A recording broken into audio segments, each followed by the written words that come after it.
Nothing has quickly made a name for itself as one of the most promising newcomer smartphone brands. That's thanks to its aggressive marketing strategy and unique industrial design, embracing a transparent look on its smartphones and accessories.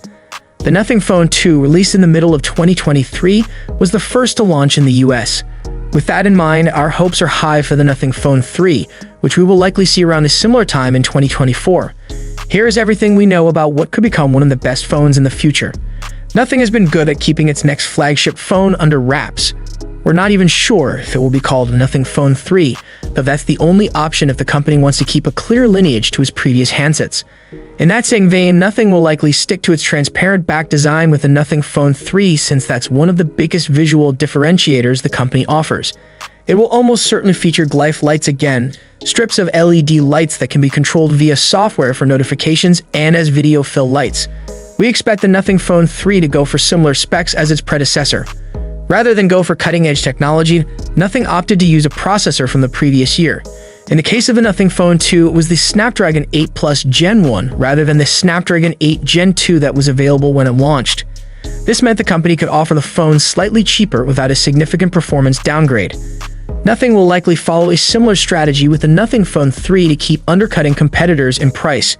As an aside, there are rumors that Nothing is working on a Phone 2A, which would be the company's cheaper mid-range option. If this naming scheme pans out, it would follow a similar strategy as the Google Pixel series.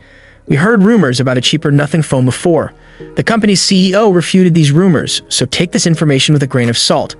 Nothing is known for its focus on aesthetics when it comes to hardware and software without adding unnecessary bloatware. While the Nothing Phone 1 felt close to the experience on Pixel phones minus some Pixel-exclusive features, the Phone 2 added more heavy theming options with an optional black and white look for your home screen and thoughtful lock screen widgets. The Nothing Phone 3 will likely continue down this path, offering more customization without adding needless bloatware. While we wait for more details on the Nothing Phone 3, one thing is certain. Nothing will more than likely launch a wild advertising campaign, teasing the device over and over before finally revealing it. The design will likely be special, with the company's unique approach to its phone's transparent backs. With Nothing's unique approach to smartphone design and its history of distinctive marketing strategies, what features or innovations would you most like to see in the upcoming Nothing Phone 3? And how do you think the company can continue to stand out in an increasingly competitive smartphone market? Do let us know in the comment section. Hope you liked and subscribed to this channel. I will see you in next one.